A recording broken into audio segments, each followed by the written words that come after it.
I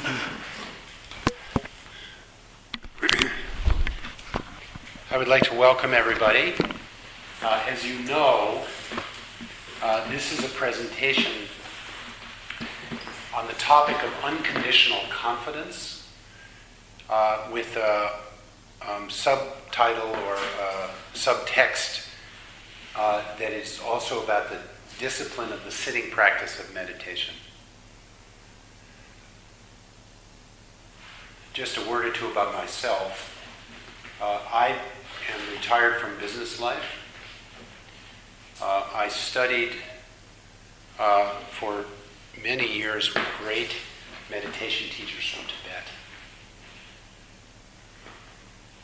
I'm not saying that I know anything, but I did have great teachers, which is meaningful, because what I try to do is say what they said.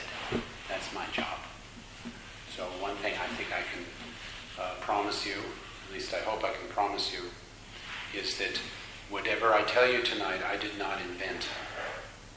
There's nothing New Age about it.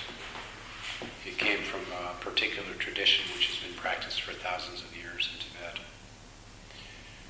This particular tradition was, you might say, recovered or rediscovered by my teacher, whose name was Chogyam Trungpa. I don't know if you've heard of him. Chogyam Trungpa Rinpoche is the honorific.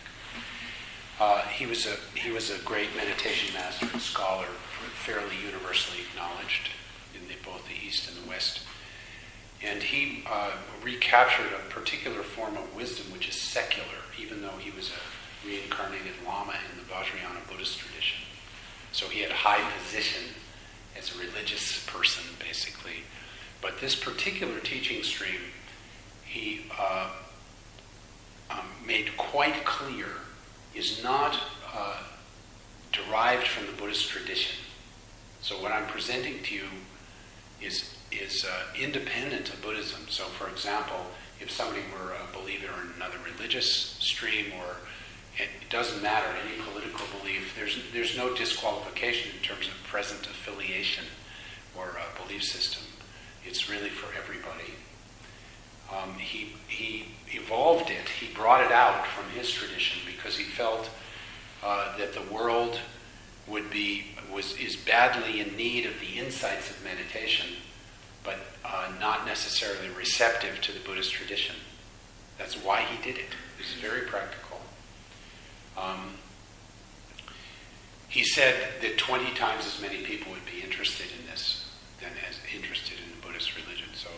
So what I have to give you basically is the insights of meditation, which are independent of a particular religious tradition and applicable in all kinds of worldly situations. The specialty of this tradition is that its applicability to daily life. You know, in the Buddhist tradition and in a lot of the other religious traditions, the meditation or its equivalent, say in the mystical Christian Catholic, contemplative Catholic tradition, is very much related to monasticism. It's practiced by monks, basically.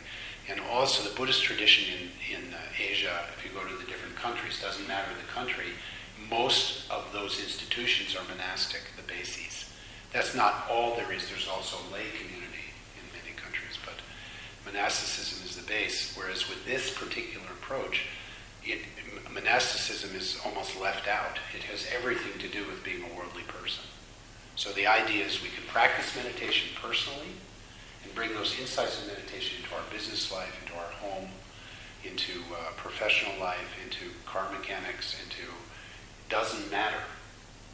That we can actually uplift ourselves in our world by use of this discipline, and also in accord with this particular teaching stream, which seems necessary as well. Because how to do that is not entirely clear. Might make intuitive sense, but what are the steps on the path? So that's the basic approach. The teaching stream, it begins with reference to the direct experience of basic goodness within ourselves. That's, you might say, the fundament of the whole thing. So it's you might say the opposite of badness within. I mean, we have bad habits. Don't get me wrong, but it's the idea that we're fundamentally bad is seems to be some kind of mistake. And the reality seems to be that we have fundamental goodness, or we could say fundamental health, fundamental togetherness, intelligence, sensitivity, wakefulness. There are many aspects or synonyms to this, but a nice, I think, simple reference is just basically good or basically sane. We could say that, I think, also. That we are fundamentally good and sane people, even though we have negative experiences and we have crazy moments. So this is a sort of ground of the whole thing, and part of that is the notion of confidence. So that's where the title comes from, that we possess confidence naturally as human beings, and that confidence is not dependent on circumstances. In other words, it's unconditional. And if you look, for example, at a small child, a baby, how does a baby learn? Baby has a very steep learning curve compared to an adult. It's incredibly steep. Can't even remember. We can't even remember our learning curve when we were that young. And I think it's because we learn so fast. It's so dramatic, actually. Baby learning to walk. How does a baby learn to walk? You could say, well, a baby just learns to walk, but there's some human quality to that. And you can see a baby doing that is coming from a place of some kind of enormous confidence and determination. Just to stand on two legs and walk, it's not a small thing. That's like gigantic thing. I had a ruptured Achilles tendon 5 years ago. I don't know if anybody's ever had that experience. I hope not. I hope you never do. It's much worse than broken bone. It took me 4 years to recover, so I had to relearn how to walk. I got a deep appreciation for what it means to learn to walk. That's probably why I thought of this example. It's a big deal. So a baby walking, or a baby uttering sound, learning how to articulate a feeling, that's a big deal.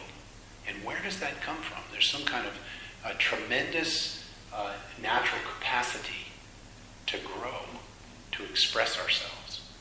There's some kind of bottomless, unthought out verve that we have inside of us. Or we become adults and we want to, say, separate from our parents. That's a very important rite of passage for most people. Not everybody goes through that, but most people, there's even a term in psychology for it. It has to do with discrimination from parents. I forget what it is, but basically we have to cut the umbilical cord emotionally. Very important if we're going to grow. And how do we do that when there's no support system? Basically, we're saying my previous support system is no longer helping me. So I want to go beyond that, but usually we don't have another one. Sometimes we move on to maybe a significant other or family quickly, but basically, in terms of becoming an independent person, we're not going to a known support system. We're just leaving the last one behind. How do we do that? There's some confidence in just living life that propels us forward at these important junctures in our life.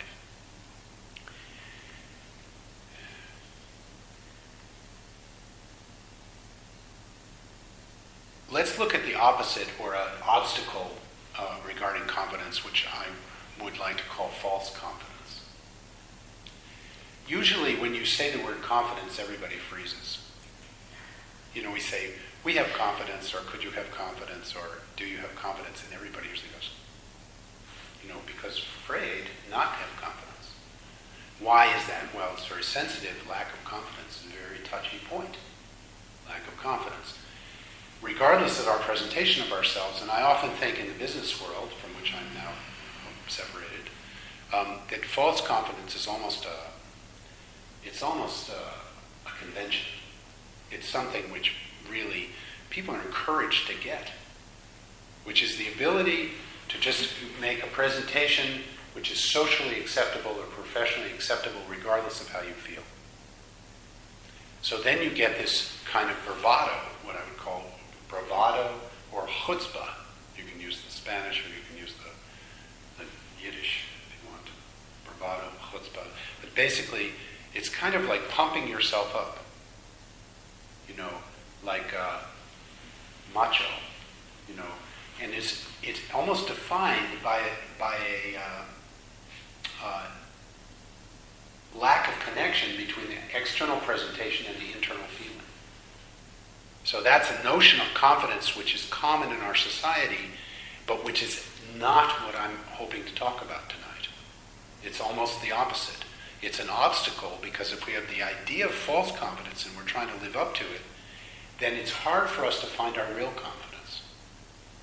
So now this is not a black and white issue, because there's also such a thing as, for example, training in public speaking, which begins with just going ahead and doing it, and then people giving very skillful means of how to do that. So I don't mean to say it's always false confidence. There is such a thing as just training in the skill.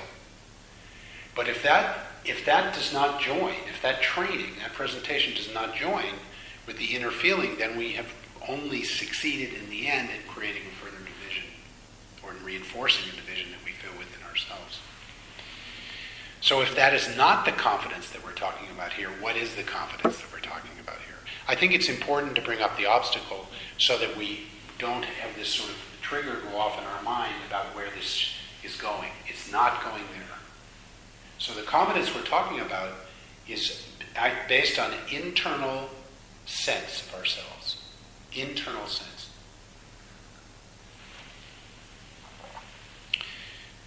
What is the internal sense that would lead to a genuine, mature confidence? Well, the whole approach based on the discipline of meditation is gradual path, we say.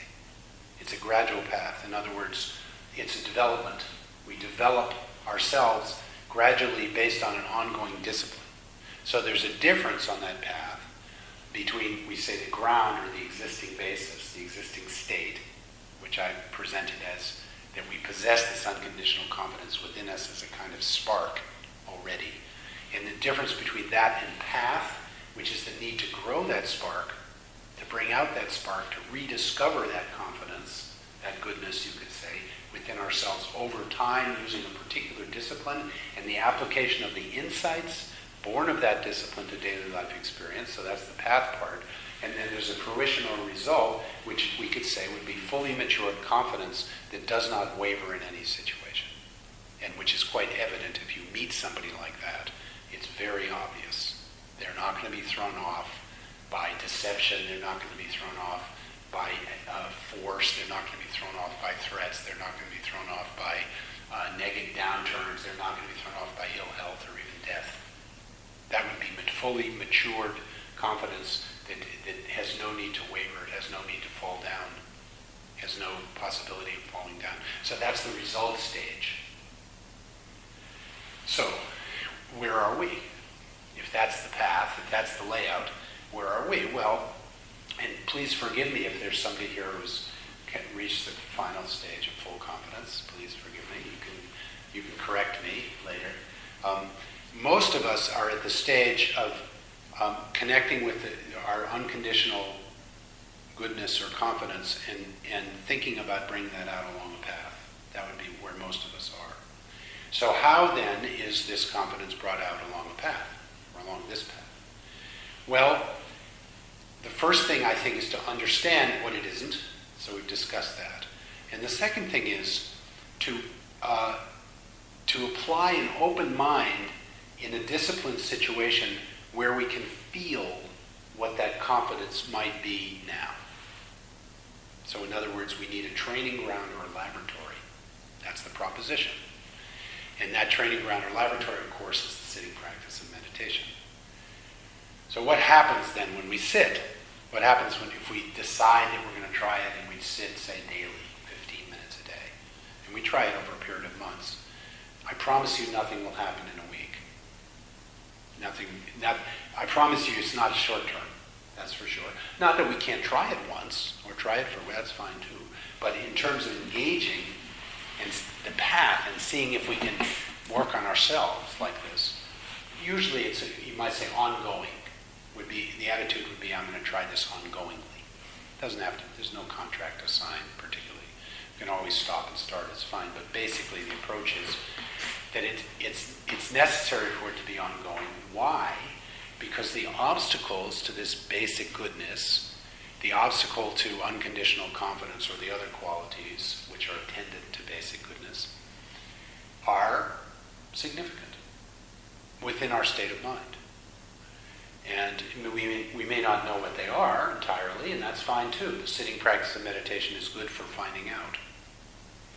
When we disconnect from our busy life, when we unplug the refrigerator, so to speak, from our social interchange, from our usual way of preoccupying ourselves, most of us have entertainments and hobbies and interests of all kinds.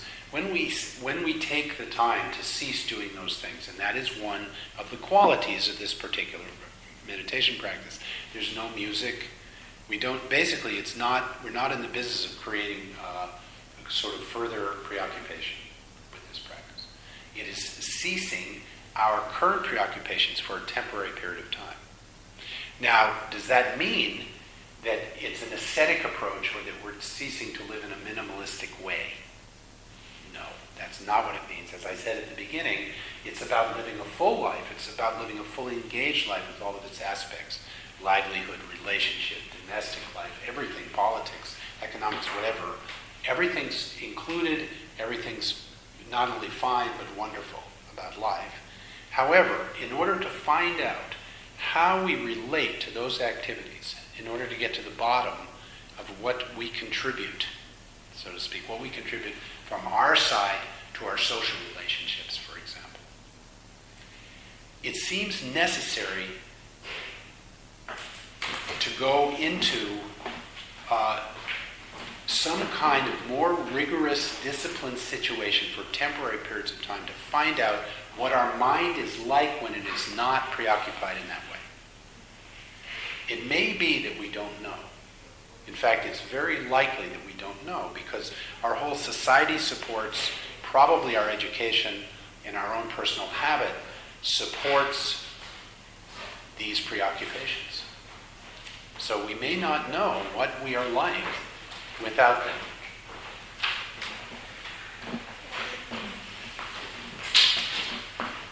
So we sit down to find out, basically. What's it like when we pull the plug? What's going to happen? Well, the popular idea, there are many popular ideas of meditation, and I should add, there are many different types of meditation. So that we may have in this room people who practice different styles of meditation which are similar to but not exactly like the one I'm presenting, or some that are completely different. That's possible. Just because it's the word meditation doesn't mean it's all the same thing. So with this approach, as I said, there's a lack of preoccupation or lack of added preoccupation, lack of entertainment, I'm using that word. Just setting a bare stage to see what our mind will produce when it's not fed. So we're actually, in some sense, we're starving our mind a little bit. It's not that hard, but I'm trying to be honest. We're a little bit saying, okay, we're going to sit in a dignified way. Usually we sit up straight, whether it's cross-legged on the floor or in a chair, usually we sit straight. Eyes are open in this practice. And then we have a way of working with our thoughts, which is to catch them when they arise in the present moment, to bring the mind back to the object of meditation, which is the breathing in this case, the out-breath. Go out with the out-breath and let go. It's a technique. And just see what comes up. Now, one popular idea of meditation, one of the things that this meditation is not, is that we attain a calm and peaceful zone, so to speak, and stay there. That is extremely unlikely to happen. It's commonly thought that that's what meditation is. So some people think meditation is attaining this sort of zone and then floating out of our world, floating out of our busy, complicated world, and being free from suffering that way. And I think that image is a little bit fed by some of the popular misunderstandings of the Buddhist tradition. I don't think it's been like that for any meditator really, ever. Although it's possible that people would push their mind in that direction. So if you push really hard to separate from your existence mentally, you can force yourself into different zones. You can do it. You can get high on it, so to speak. So we're not recommending that. I'm not recommending that we go in that direction, but rather, once again, in the opposite direction, which is whatever problem is in there, whatever joy is in there, whatever equanimity is in there, whatever confidence is in there, whatever lack of confidence is in there, we are welcoming it to arise. Are we trying to make it happen like that? No. Are we trying to provoke a certain experience? Are we working on particular problems? No, not in this practice. So there's no invitation to analyze, especially. We just sit there, do the technique. So we're tuning into our thoughts. We're not tuning out of our thoughts. Again, that would be characteristic of maybe trying to exit or parachute out of our daily existence. I'm not doing that. But rather, thought arises, we tune into it. So it doesn't matter. Positive, negative, absolutely doesn't matter. We're suspending the judgment at that point. So there's something going on in the mind, I don't know, irritation or something. We catch that, we label it thinking, we bring the mind back to the object, which is the breathing. We breathe out and we let go. So we're touching our thought in the present moment, and then we're letting it go as well. And we do that again and again and again without discrimination. There's no important thought, there's no unimportant thought. It's not trying to create a special state of mind. It's especially not doing that. So if we have a tendency to create a special state of mind, we just catch that as thinking very ordinary. Come back to the breathing, breathe out and let go. Now this might lead to a feeling of boredom. In fact, it's extremely likely. So we might say, this is boring, not getting anything out of it. It's like, what is the purpose of this? All kinds of questions can arise during the practice like that. And that experience is also welcome. We're not discriminating against that sort of reaction to the whole thing. But at the same time, that wouldn't derail us. That's just part of it. So let's say questions arise like, why am I doing this? Or what would my friends think? Or something, anything. It doesn't matter. It can be anything like that. I taught meditation to one Norwegian girl once. And I said, well, will you continue? She said, I like it, but my friends wouldn't understand it, so I'm going to stop. Well, in our approach is a little more sense of, well, even if our friends don't understand it, we might continue. Because it's a sense of taking responsibility for our individual existence. That is another characteristic of this practice, which is maybe not always popularly understood. Like sometimes people say, well, are you tuning into the universal consciousness? You know, I had one of my old college friends called me up for money about 20 years ago. And he said, would you give us some money? Or no, the first thing he said was, so what are you doing with your time these days?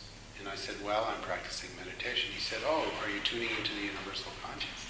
That was his idea of what I was doing. I said, what's that? I don't know what that is.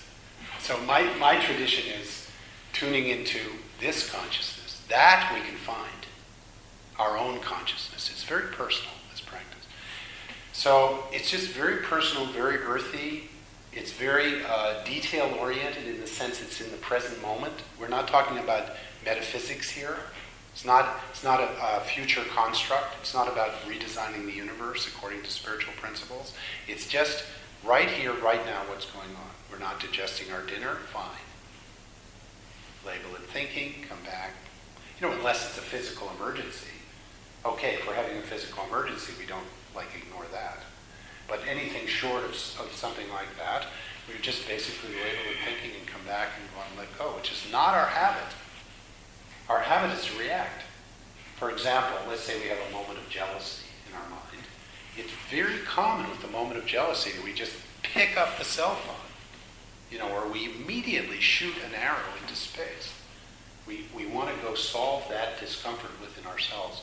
So in this case, for that 15 minutes, we're not doing that. So when you can imagine, if you boycott that kind of impulse like that, then you're going to feel it more. That jealousy is going to cook probably for 15 minutes. Now, does that mean it's a solid state experience? No. It's not. It happens one moment at a time. And that's kind of the basis of the method, is that experience happens one moment at a time in life. It happens in the present moment. If experience doesn't happen in the present moment, when does it happen? It's impossible, unless we want to live in the past or live in the future. We can deal with the past and the future through the medium of the present moment, and that's actually how we do it. So we're working on the basis of that principle, that operation of mind, which is present. And so whatever happens, whether it's emotional, whether it's discursive, conceptual, like let's say we have a tendency to conceptualize and philosophize about everything, we would just, in the present moment, we'd see ourselves doing that, thinking, come back, and let go. That's hard for a philosopher, obviously. For somebody who has a philosophical, inclination, or somebody with a strong political inclination, might feel that those thoughts are very important ones. They need to be acted on. They need to be thought out. That's fine too. I'm quite a political person, I think. That's fine. But if you want your politics to be really good, they'd be connected to the present moment, wouldn't they? Seems to me. So basically, we put everything comes in is grist for the mill, as we say here in the river. Grist for the mill. Everything that comes in is fuel for the practice. So it can be neurotic, it can be sane, whatever. Now, in terms of this underlying fact of being basically good, you might ask the question, well, are we reinterpreting our experience in terms of basic goodness? In other words, are we saying, well, whatever happens to me is basically good? No, not really. The practice bypasses or it suspends the usual distinction that we make between good and bad thoughts and emotions. So let's say we have an emotion which is uncomfortable for us. I use the example of jealousy. Most people would say, that's not a good one. That's not an emotion I want to have. In this case, we would just take that moment, bring it back home, so to speak, bring it back to this body, this breath, go out, let go. So we're actually experiencing that notion of that experience of jealousy without discriminating against it. And likewise with positive experiences. So let's say we're sitting and we feel confident. We would still apply the technique to that. So it wouldn't be dwelling on that confidence. So that's another example of what this development of confidence is not. It's not stoking up an idea of confidence or finding an idea of confidence and hanging on to it. And why? Why? Why is that effective? Not to hang on to these things. Well, in the case of a moment of confidence, if we hang on to it, is not hanging on to a moment of confidence an expression of lack of confidence? I think it is. Whereas if we have a moment of confidence, and we come back to where we are, we go out, we let go, that leaves the space for another moment of confidence to come along. In other words, it leaves the space for our confidence to be naturally arising, which is more confident. Do you see what I mean?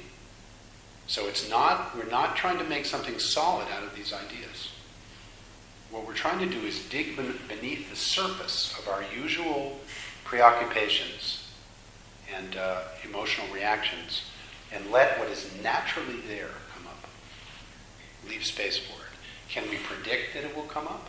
Can I promise that basic goodness will prevail in somebody's life? Or confidence will naturally develop? No. That's up to us. Which is a very interesting point. There's no guarantee. There's no promised result. So this is where the unconditional quality of the whole thing comes into play. Because for us to really work with ourselves in a sort of less bounded way, we need to take this kind of risk. It's funny that just sitting still, that we could be talking about taking a risk. It's very funny, somebody sees a group of meditators who walks by, they would not think those people are really taking a big risk.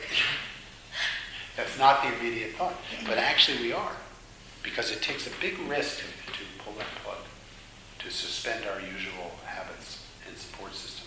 We're talking about here is going beyond habitual pattern. So first of all, the proposition that that might be a good thing to do, but second of all, that it's actually practical, we could do it. And that's something we don't know until we meditate. We don't know for sure whether that's possible. We have to be willing to be challenged that much. So that's how it's taking a risk.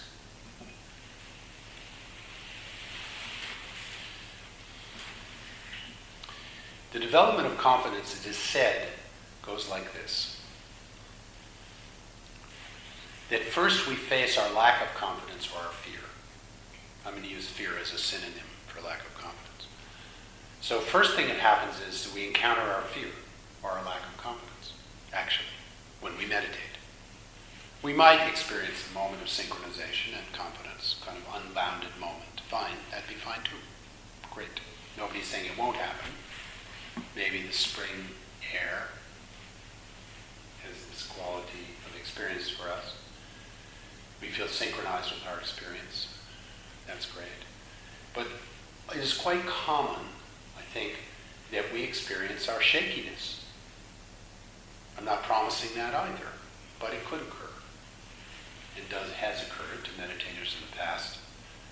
So we're sitting and we some kind of nameless fear comes up, or nameless kind of lack of confidence comes up in our mind.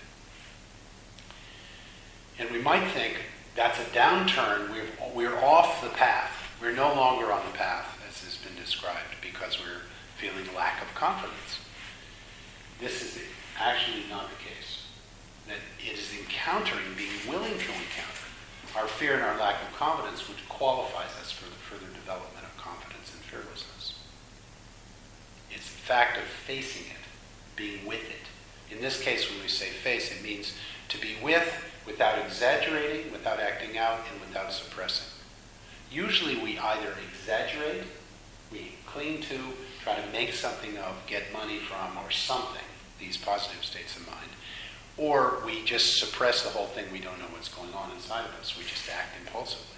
We go from emotion to behavior, like that, without knowing at all what's happening.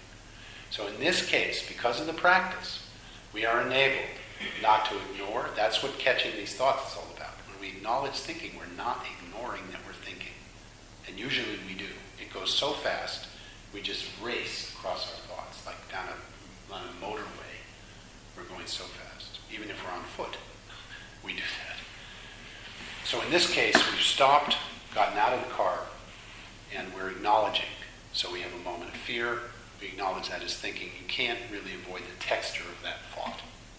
So we have a moment of lack of confidence. Over time, it will become quite clear to us that that's what's happening. The recommendation here, the approach, according to this tradition, is to be with that. Obviously, when you're sitting, you're not acting it out.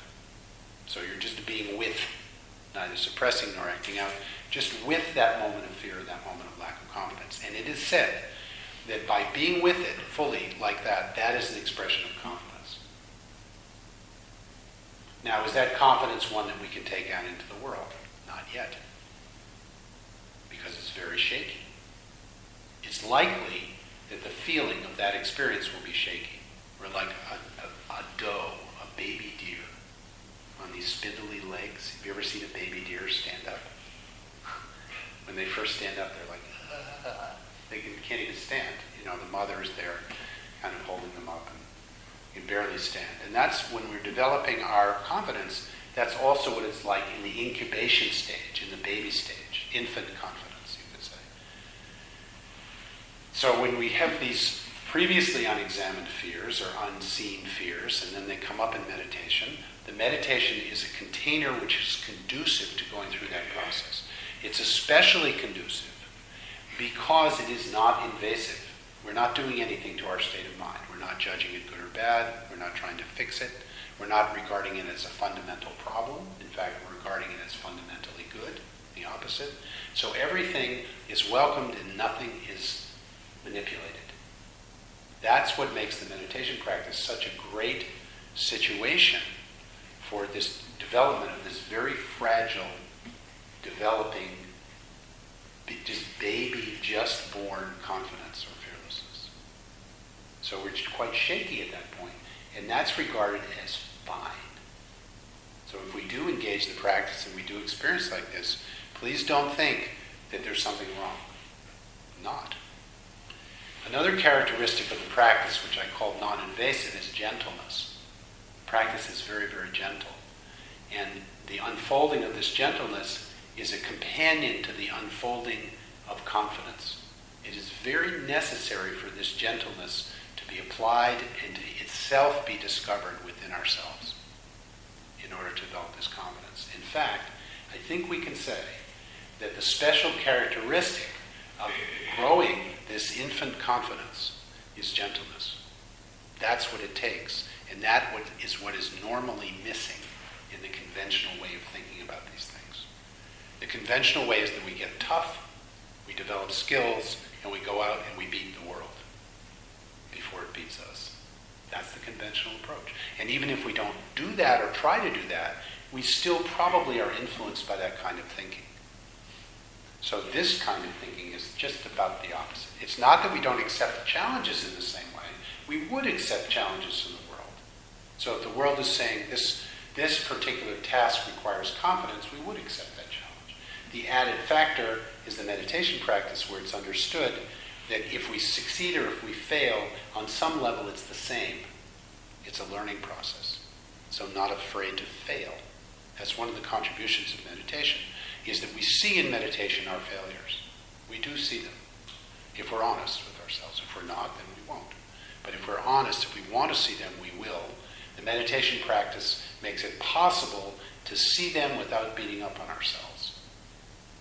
Meditation develops friendliness to oneself, where we can fail, we can see our disabilities, we can see where we've not lived up to other people's expectations or our own.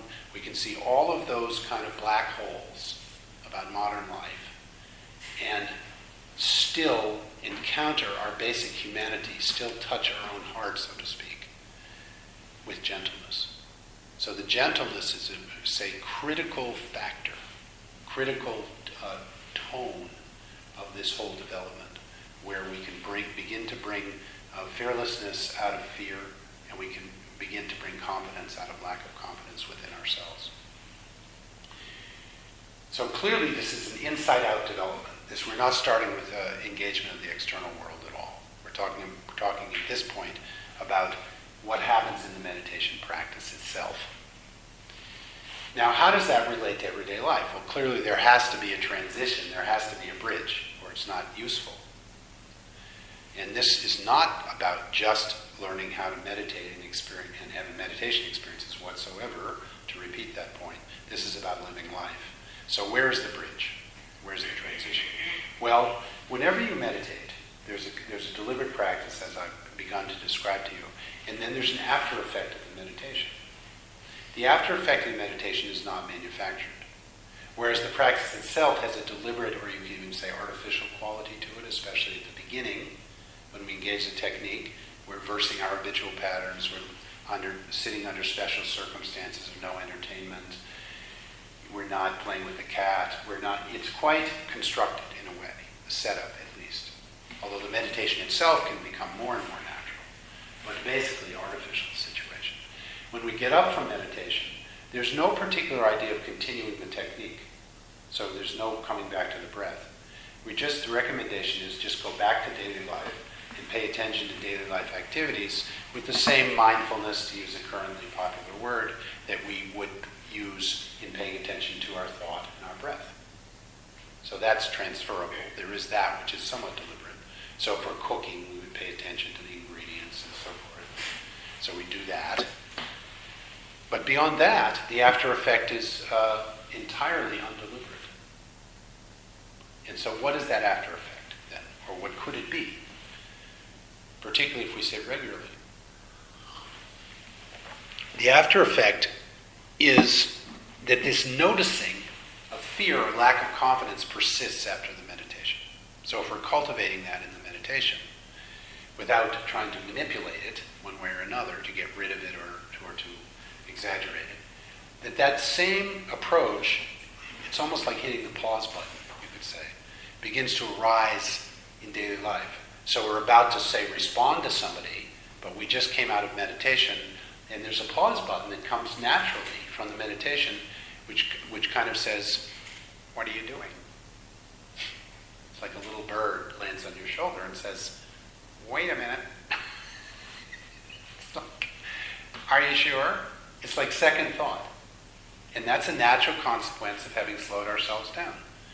And it's you might say neither good nor bad that happens.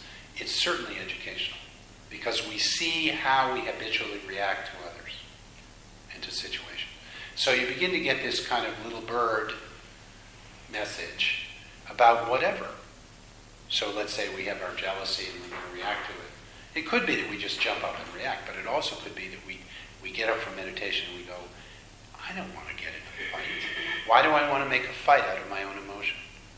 That kind of thought. We might go and get in the fight even worse, I don't know. But there is at least that kind of pause that occurs. So what's happening in that pause? What's happening is that we are, for that very brief period of time, we are not relying on the external situation for our opinion of ourselves. Which might sound pretty ordinary, and maybe it is pretty ordinary, but it may not be our habit. Our habit might be, we are going to look for confirmation in the world, either by fight or seduction. Usually those are the two main methods. We either want people to make us feel better, or we want to go defeat somebody in combat to make ourselves feel better. That's the usual thing. That's how we go through our day very often. If we don't do that, I'm not saying we're ignoring those situations, but quite the opposite. We're still with them. They're present in our consciousness. But if we don't immediately, out of impulse, go to defeat the enemy or seduce the friend, that could be very refreshing. And also, it could allow for further skill in interrelationship with others, because we're not driven so ferociously by our own emotion. So, in terms of confidence, what does that mean? That means we can hold our space, so to speak. We can look somebody else in the eye without knowing what's going to happen next. We don't need a result. It's not that we've become ignorant of result. We're probably more acutely aware of result, in fact. Because the less impulsive we are, the more present we are, the more we bring to bear our natural goodness onto situations, the more likely that it's going to be a good result. That's just a byproduct, actually. We don't even have to do it deliberately. It's not a matter of thinking, now I'm going to save the world, or now I'm going to be a good person. It has nothing to do with that. That kind of thinking has hopefully been a little bit left behind on the meditation seat. It's not about that. It's about really being fully human in the situation, and the result is not predictable. On the other hand, if our insight really grows like this, if our confidence really begins to come out by virtue of facing our lack of confidence, and we discover those moments where we really are present for other people, or really could be present for them, we begin to see very clearly what's needed in the situation. And we begin to test this mind of meditation in daily life situations. That's really the acid test. Can we bring this wakeful goodness to bear on situations? And at that point, we might be inspired to take certain leaps. So we might try to help somebody more than we would in the past, because we're more certain of what we see. We know the difference between neurotic and non-neurotic behavior in ourselves. And therefore, we also know that difference more clearly with others. And therefore, we could see the right thing to do. And that is another characteristic of the after effect, you might say, of meditation, is the ability to discriminate what to accept and what to reject in daily life situations. And that's really where the bridge is. And when we begin to take this sort of wobbly, newfound confidence and feel it within ourselves, by virtue, to some extent, of not screwing things up, there is that factor to be considered, that we go around undermining ourselves all the time. It's very strong sometimes, self-destructive tendencies. Imagine what it would be like not to perpetuate those self-destructive tendencies for a little bit. That's where the baby deer begins to become a real deer, can begin to run a little bit. And the horns, the soft little horns, begin to come out and harden. And those horns are tested in daily life situations. That's where the test is, as I said. So meditation begins to serve life. The after effect of meditation begins to pervade a little bit into our life, and we begin to test our confidence by through accuracy, basically, accurate action, accurate speech and action. So let's take another example. Let's say our habit, let's say we're the kind of person who does feel it necessary to tell others the truth sometimes. Okay, most of us are like that. Some of us are more like that. But sometimes it might be that while we have the virtue of telling others the truth, that we speak too harshly. Maybe we don't know quite how to do it. We're not reading the other person properly. We overstate the case. We deafen ourselves by speaking too much. So then we can't hear the feedback, and we feel destabilized by our own honesty, so to speak, our own too sharp honesty. What if we could learn how to speak honestly and gently at the same time in a way that the other person could hear? That would be an extension of our own confidence, would it not? I'm not saying we experiment on other people's feelings. But nevertheless, we do have to live our life, and we do have these interchanges. And as long as we're having them already, we could use them to learn. So we could develop our own confidence in terms of entering somebody else's space. We could do that. At that point, the horns of the deer are getting strong. We can enter adversarial situations in life with more confidence, which has no basis in confirmation. Yes, we get the confirmation when things are done accurately, that's for sure, but our confidence is not based in getting that confirmation. It is more like our conviction in what we see is based in getting that confirmation, but that's different from fundamental confidence. So what's happening here is that our natural confidence is growing through the situations. That's a little bit about the path of how we might go about this kind of thing. The dialogue between formal meditation and everyday life is very interesting and very good one because it's mutually reinforcing. In other words, the raw material of daily life situation is brought into meditation and we feel it on the meditation seat. Because why? Because we're bringing our emotions and our life situations, our memories, our strategies and everything come into the meditation.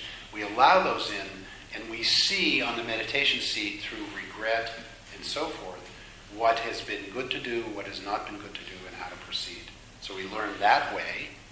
And then by the same token, as has been previously described, what is learned on the meditation cushion in terms of, say, our fear and our fearlessness or our lack of confidence and our confidence is then taken out into everyday life and uplifts our daily lives. So you get this dialogue that's actually mutually reinforcing.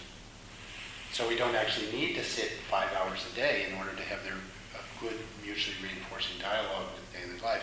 We could sit just, I think, regularly, almost any length of time, and that dialogue can be provoked.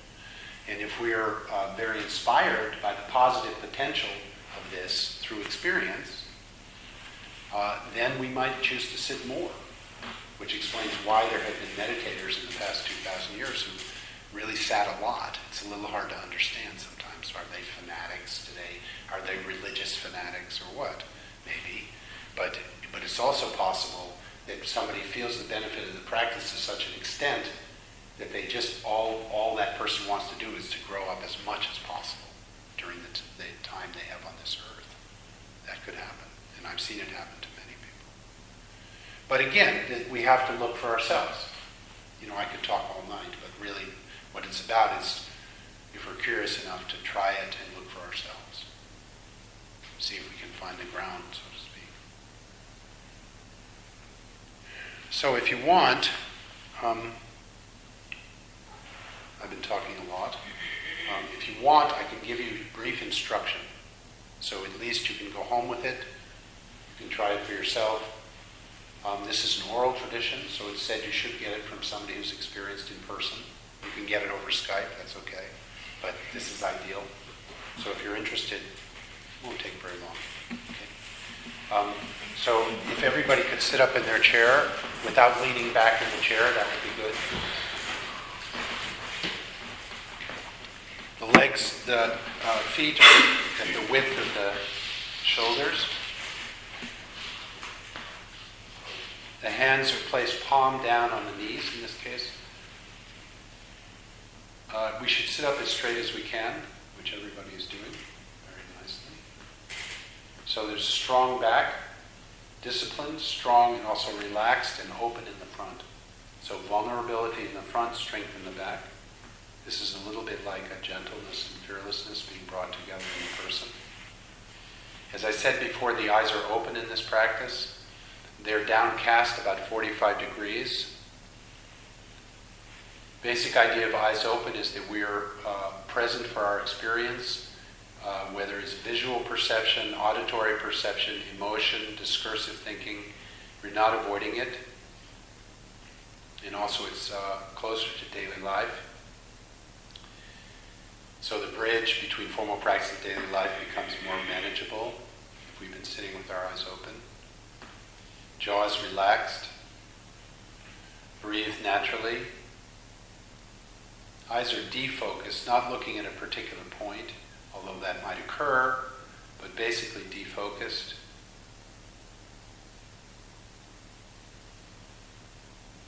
Not trying to control the breath. Any way we're breathing is fine. Breath is just a platform in this practice, a reference point. When we feel we found our spot, we feel disciplined there and relaxed,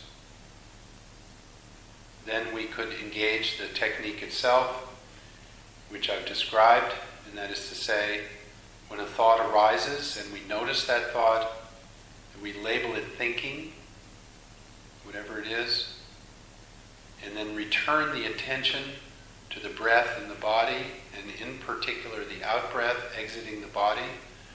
Put our mind into the out-breath as much as we can.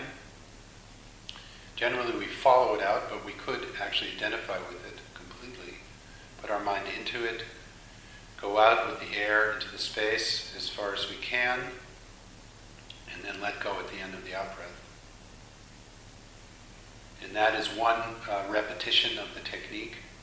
That happens all at once. We learn it in pieces, but when we actually do it, you catch the thought, bring the mind back, go out and let go. It's all one piece.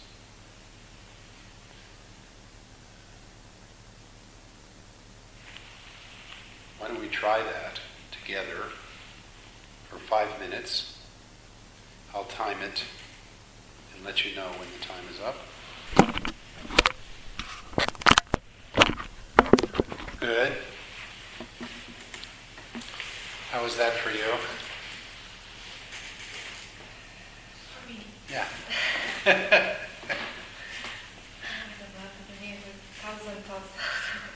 Thousand thoughts. Yeah. Which one I should catch to let it go. Yeah.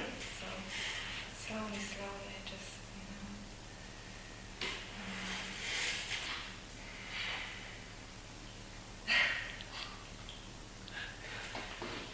Good. Yeah, it's something new for me, yeah. Good. Yeah. No, really. We have thousands of thoughts. We do. Yeah, I know. Yeah. So when you see it, it's like, whoa.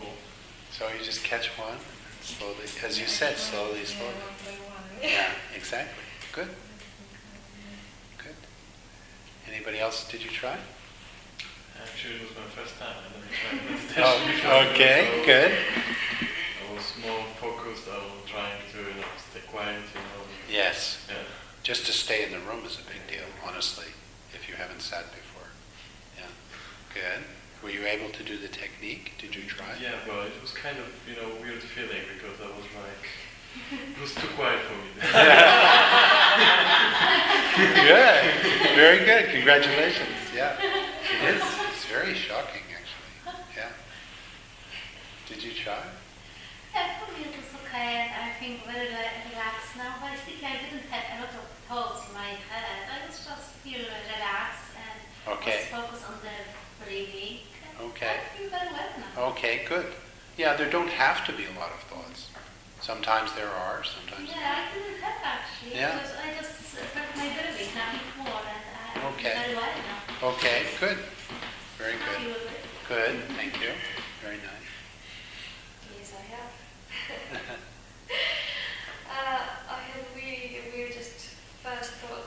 my mind was, where are those thoughts? It's almost like I was waiting for the thoughts to come. Yes. There was just such a state of trance in Yes. a sense that it just made me, suddenly brought my awareness to, okay, where are the thoughts? Yeah. I can just defocus and Right. just transform. You Where know? are those thoughts? To transform, to change it. Well, when you have the thought, where are those thoughts? That's a thought. I know, and that's exactly what I've noticed. So Yeah. I just let it go, and then there was more of a visual thing that although my thought was defocused, I could still kind of see the shapes changing. Yes, right. Expanding, changing. It's almost like moving. Yes. Yeah, you can Very get interesting. you can get a lot of different visual perception and so forth. The way we do it is just flatten it all out. So you have a shape, changing shape, just thinking, just like that. The interesting thing was, as I was watching it, I haven't actually noticed many thoughts, even about, the shape is changing. Yes. Something is expanding. Yes. It was almost like as I was noticing on a different level. Yes. Yes, that's possible. In this practice, I'm not saying that isn't the case, but in this practice, we generally treat everything that happens as thinking. Even though it is true that emotions have a completely different quality, still they're wrapped up with thinking. And even though it is true that we can have perceptions which are kind of special, still we regard that as thinking in this practice. So it's very humble like that. It's like mind has a tendency to want to make a hierarchy. Like this one's special, this one is not. But in this practice, we really just say, okay, thinking. But of course, in order to do that, we have to understand the purpose. If we don't understand the purpose, then it's unlikely we would do that. The purpose is that if we can understand that we're thinking when we're thinking, we're going to be in the present more. And being in the present more is going to make us available to our emotional process. It's going to make us available to our fear or our lack of confidence. I'm not saying it will provoke those things, but we will at least be there for it if it happens. So it's a way of tuning in. That's the idea. Sometimes it's hard to understand how the technique relates to the path, but it's quite important. And I think also it's a matter of doing it. You just do it again and again and again, and then after a while you get so bored that it begins to kind of happen. How do you tell the difference? What is thought and what is coming from beyond the mind? Well, in our case, even though I'm not denying that there is such a thing as thought and what is beyond, so I'm not denying that I'm not making a metaphysical argument, okay? Still, in this practice, it's all treated as the same. So even if it's something coming from the beyond, we still say thinking. I had an application from one gentleman to come to a program in the United States in July, and he gave me a long explanation of what his belief system is, and asked me, do you think this will fit with the practice? And I said, everybody's welcome, any belief system is welcome. However, in terms of your metaphysics, you should understand that the idea is not to sit there and think out your metaphysics all day as if that were meditating. It's fine, but it's not meditating. The idea is you just catch whatever you're thinking is thinking. So I would say that really from any experience, whether it's extrasensory, you can be reading the person's mind next to you and it's the same. And I'm not denying that you could do that. I'm just saying whatever it is, thinking, which is very humble. So we're not making this division. I think one of the problems that we have coming from our social context is that we make a mind-body division. In other words, we drive our mind and our body apart unnaturally. And that is reinforced by various kinds of distinctions like good, bad, dirty, clean. Depends on the culture that you come from. But we have these polarities, and then we reinforce them, usually by aligning ourselves with the good and seeking not to align ourselves with the bad. So the approach to this practice is just to regard everything as the same process, even though we're not sure that it is. So it's a little bit suspending our disbelief and just going along with it. Just go along. if there really are these distinctions, okay, between, say, what is higher and what is lower, they're not going to be eradicated by the practice. They can't be. So whatever's naturally there will still be there. And in fact, it's said that in the course of the practice, the clarity reaches the point where you actually see these distinctions more clearly. So shouldn't be threatening to whatever the particular other approach is. But it is saying that we're saying we're thinking when we're thinking.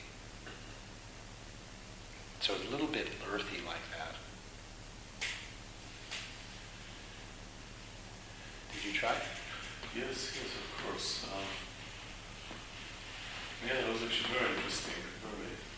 Because initially I didn't have any thoughts. Okay. Just empty head. But then some thoughts occurred, one after another. Yeah. And I followed the instruction. And actually, the first time I could actually kind of see my thoughts. They were like, completely transparent, not really different from this empty space, but it was still some kind of energy. They were like, soap bubbles, just right, floating by, completely empty, but right.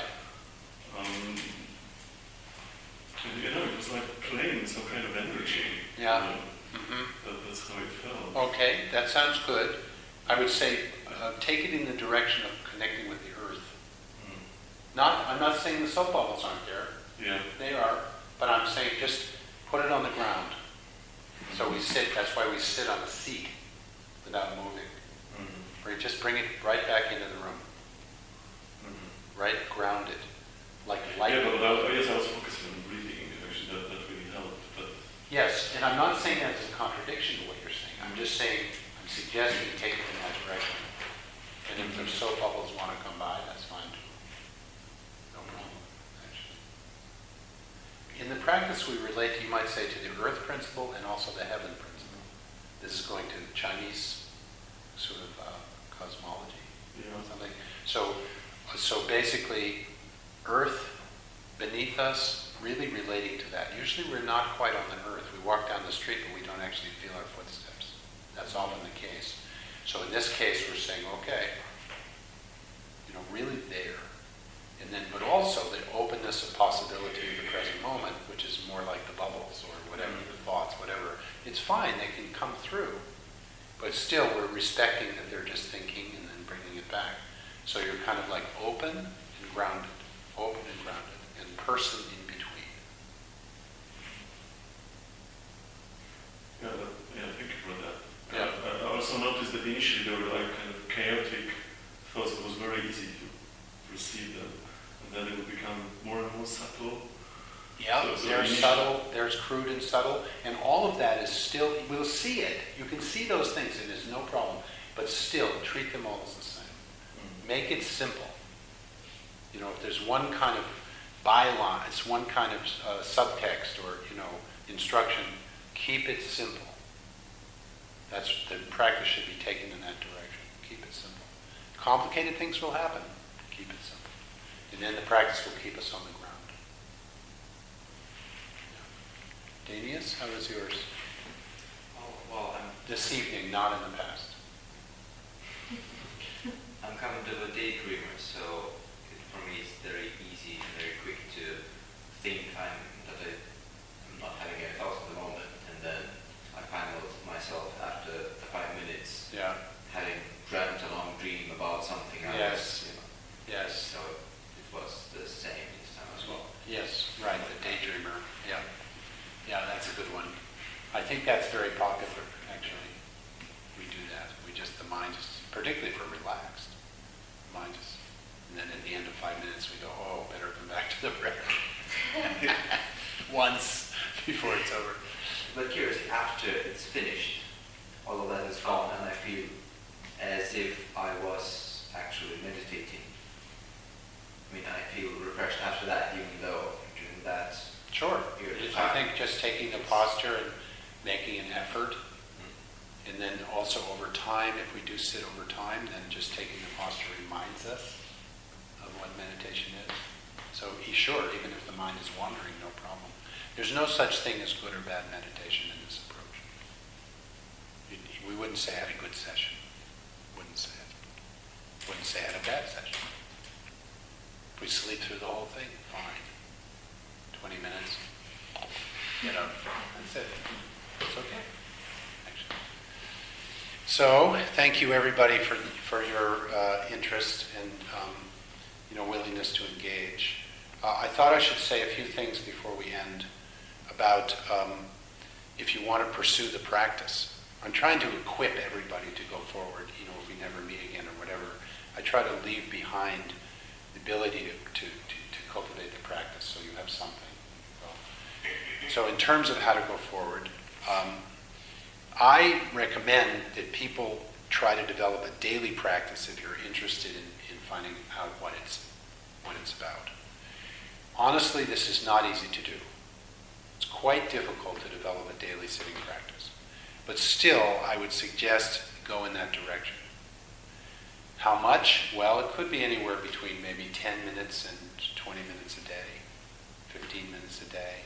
If all you have time for is 5 minutes, then 5 minutes is fine. Doesn't matter too much, the duration. Main thing is regular. If you do choose to sit at home, you need something to sit on, which is appropriate. These chairs are actually quite good. If you sit on a chair, it depends on the length of your legs. If you have long legs, then you need to elevate this seat. If you have short legs, then you need to put something under your feet. So it's important, for example, that the feet actually touch the floor. If they don't, then the circulation will be cut off under the thighs. So it's getting the proper height of the seat is important. Getting a seat where you can sit erect like this is important. Don't sit on a sofa or something like that. It won't work. Don't sit in a big armchair. It won't work. Just get one of these basically straight back chairs. The other way to sit is cross-legged on the ground, which is what you see in the traditional depictions. If you're going to do that, I'll describe it a little bit to you. You should have 2 cushions. The bottom cushion should be thick enough to protect your ankles and your knees and your back from the hardness of the floor. Do not be too tough. A yoga mat is not thick enough. Even though people might enjoy yoga, still I would say at least get 2 mats or 3 yoga mats. Or a folded up blanket this thick, or a futon, Japanese futon, or the shorter version of that called a zabuton. Something quite thick, actually. And then on top of that, the second cushion, which is actually more important, in the Japanese Zen tradition is called zafu. It's a round thing like that. It's filled either with kapok or the husks of grain, like barley, the outside part, which is quite good. You want something firm like that. Your hips have to be as high as your knees or higher. Do not sit, please, with your hips lower than your knees. You will not be able to hold an erect posture. You'll be like that. You'll be like a clamshell. So this is quite an important point. Sometimes we can't see it. So get somebody to look at you. Ask a friend to look at you and say, are my hips higher than my knees? Ideally, you get an experienced person to look at you. But if you don't have such a person, you have somebody look at you. And you'd be surprised how much you might need. Some people are not so flexible in the knees or the hips, in which case they might have to sit on something that high. I've seen it many times in programs. So whatever it takes to do that. And then over time, usually, your legs will flatten, your hips will open and your legs will flatten down over time. So you can sit on something lower. There's also a squared off one called a gomden in Tibetan, which is like that. It's composite foam. If you can find one of those are also good. If you sit at home, please sit in a clean and quiet place. That's the recommendation. Please get the agreement of the other people in your household that this will be all right. Because if somebody doesn't respect it, then they will disturb you. And that includes the cats and dogs. So you might want to close the door. I have heard of cases where a beloved cat sat with somebody for 13 years or something, but it better not. And it's also nice if you can have the same spot in the house. You can play around until you find it. You might have to put the cushions under the bed or in the closet if you don't have a lot of space here in London. But doesn't matter too much about that. The main thing is that you kind of turn it into a habit. The word for meditation in Tibetan means to get used to become habituated to. So in this case, it's creating a good habit. Then the other type of discipline, which is a good complement to daily sitting and which actually makes it much more possible, is intensive programming, by which I mean an all-day program or half-day program or a weekend program, or also I've been putting on 8-day programs all around Europe, including in Warsaw. And there's one August 23rd to 31st. And that type of program is very helpful because, first of all, in terms of confidence, it shows us we can do it. When you do that, you come home and that 20 minutes at home is no longer intimidating if you do that. It's very helpful. And most people have found that by alternating between daily practice and intensive practice, they can develop a more stable practice. I'm just trying to be realistic with you because it is so hard to develop. Honestly, it's hard to develop a daily practice. But still, I present that as the goal because if you've created a daily practice after some time and it's reliable, then the whole issue of whether you're going to sit or not disappears. And that's very helpful if you can bring yourself to that point. Of course, that implies much more experience with the practice and the process of the practice and faith in the practice and so forth. And at this point, almost everybody's brand new, so it's more a matter of testing it at this point. And the other support I would like to offer to you is if you want to stay in touch with me, you're welcome. People have found it helpful. Very few people do it, but you're very welcome. And you can do that personally over Facebook or email. And maybe if you want to give me your name, then I can inform you of future events here, although most people here know each other. So that's an advantage. No problem, and you'll certainly know about it if we do it. But still, it's beginning to look a little bit like we might have something going in London, maybe in a year or so, or sooner if there's enough interest. And particularly if people know each other and want to sit together, that could be a great advantage, actually. I'm saying these things not because I expect anybody to do it. Please don't think that. I'm just saying it because it's what I have to offer. And if you wish to take advantage, then you're very welcome. So usually in these types of presentations, we also have a little bit of opportunity for further dialogue. And I don't want to keep you too long, but if there's any remaining questions about what I said, anything about the tradition or about applicability or how does this work, did I leave something out, was it unclear, please feel free to ask. If you're saying that everything what comes up is a thought, then how do you realize things, learn or unlearn, however you want to call it? How do you treat these thoughts? Okay. You cannot tell the difference between them. I'll give you a little bit of theory of mind. Okay? This is borrowed from the Buddhist tradition. Okay? It is said that we have what is known as direct perception or direct valid perception, which can be physical. So it can be just, as I mentioned, the spring air, could be sunlight or direct perception of a flower.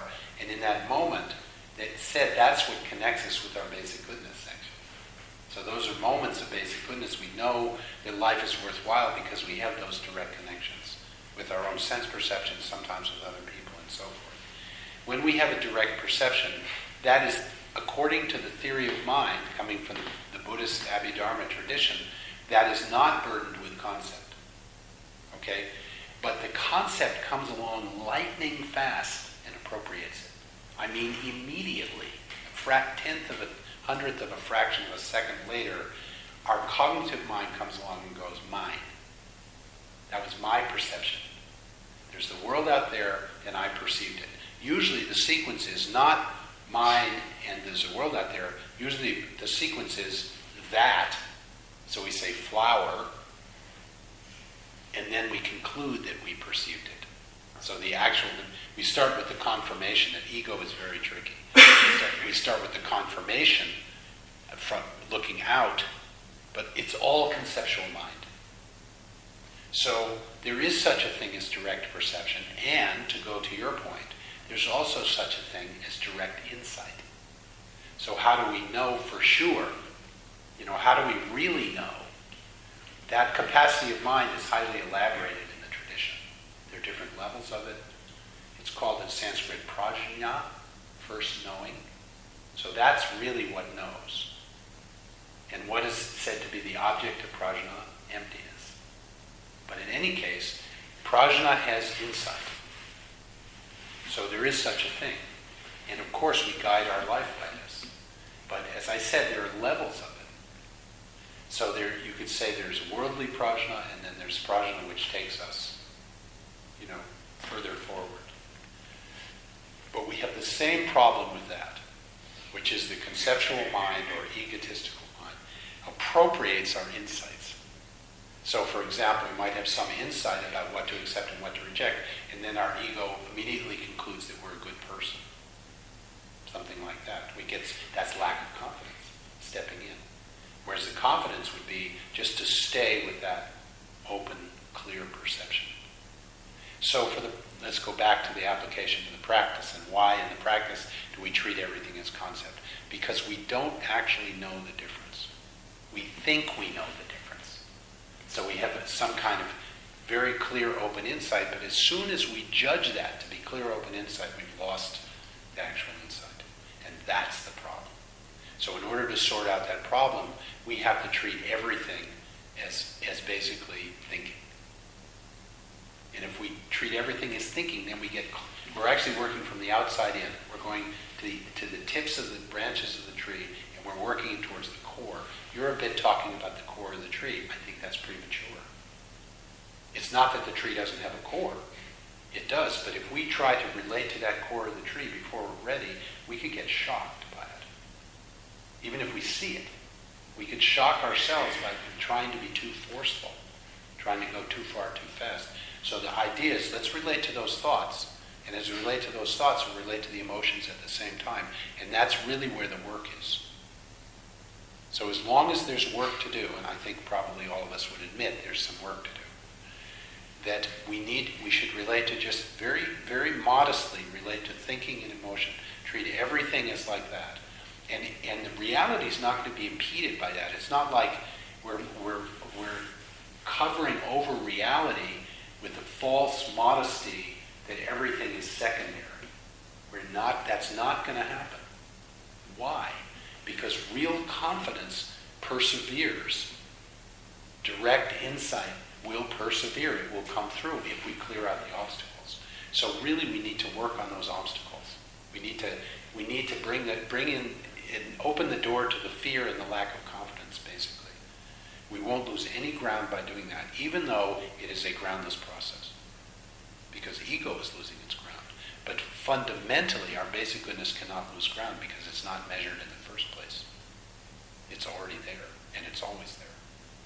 So a lot of this is a further confidence in that, which is quite interesting. So the development of confidence is also applied, you might say, or a result of the unfolding of confidence itself, which is a little bit wonderful.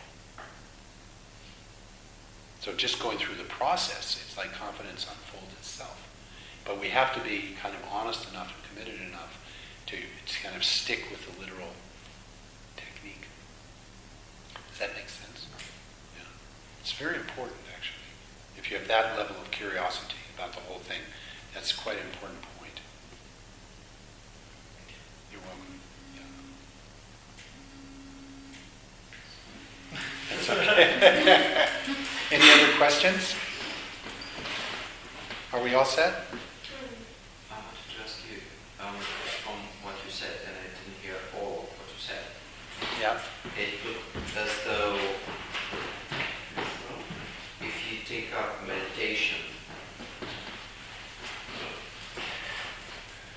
confidence will flow out of that naturally, and whatever insight and so on.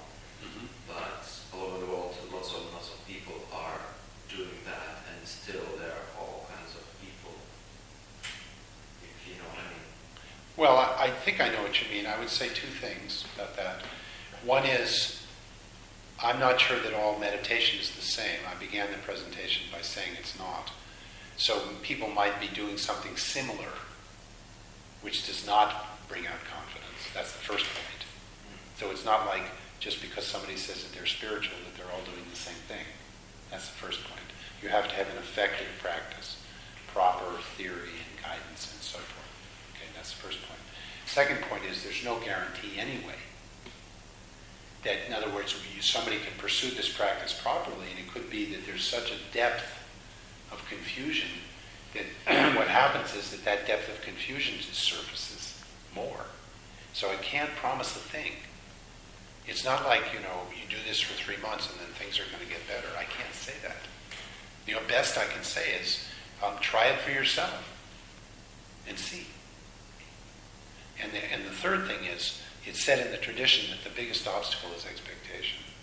So if we have a persistent expectation of some kind of conquest of the spiritual territory or something like that, it's probably going to be a game killer. On the other hand, if we have expectations that we bring in, that's natural. That's okay. So the difference is the willingness to go through the process of seeing through our expectations, whether we're willing to do that or not. So if we're willing to go through it, fine. If we're not willing to go through it, maybe try something else.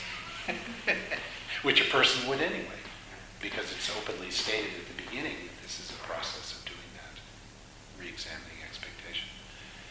Does that make sense? Good. Well, I don't want to keep people too long. So, anything else? There's one thing that is not quite clear. Okay. You said with the insight comes once there is once we try to grasp it, Yeah. we lose it. Mm-hmm. So how do you ever transform the insight into a reality? Like, how do you make it happen? How do you make reality happen on the basis How do you of that insight? How do you transform the insight that comes Yeah. into an action? How Okay. do you put into action? If whenever, the idea for me is that you need to use mind a little bit Yes. to put it into action. Correct. Right. That's right. Well, that's a question about how we educate ourselves at all. And I would reintroduce the issue of confidence at this point. When we have an insight, there's basically two styles. One is to grab onto it as if it's a pearl and we're going to lose it forever if we don't grasp it. And the other is to trust that if that insight is valid, that it will reoccur in daily life situations. So if there's a continuing opening, and that's where the regularity of practice comes in, we have to commit ourselves to opening, basically. Opening to our own insight. If that kind of commitment is there, it's extremely likely that that insight will re-arise in daily life circumstance in a new, slightly different form, but essentially the same. For example, let's say it's an insight about our own behavior. That we're too shy, or so, I don't know, it doesn't matter. We might feel we're too shy in some circumstances. So if we feel that, and then we go through the process again on the cushion, and in daily life, it will become crystal clear to us. Clearer and clearer, actually. So those insights have a way of persisting by their own nature. But of course, trusting that might be unfamiliar. I remember sitting and trying to remember every insight I had because I was so afraid of losing them. I would actually catalog them, and then write them down. But then writing them down didn't seem to help. So then I kind of gave up on that and just to see. And it turns out that the educational process will be ongoing if we commit to it, so to speak. If we commit to working on ourselves. You're welcome. Thank you. Okay, thank you everybody. This was completely delightful for me. I don't know, do you want to do this thing with exchanging addresses or not? It's not necessary for me if you don't want. But if it's helpful for you, what do you think, Father? Well, it's up to everyone. Okay, yes? Was that a yes? Okay. Okay. Okay, here's a pen. If somebody could produce a piece of paper. And if you don't, okay, if you don't mind, I need to say something about when you write your email address or your Facebook or whatever. I oftentimes go home and there's some percentage of them that I can't read. So maybe write them in block letters or something like that. I just came out of Poland and I had a list of about 30 from some talks, and there were 5 that bounced. And I should have brought it tonight. You could decipher it for me. Yeah. Maybe unconsciously they do want to connect. Yeah, I think something like that. Yeah. So this is Danius. He's Lithuanian. Everybody else here is Polish. I heard a twang which kind of seemed like that. Yeah. Yeah. Yeah.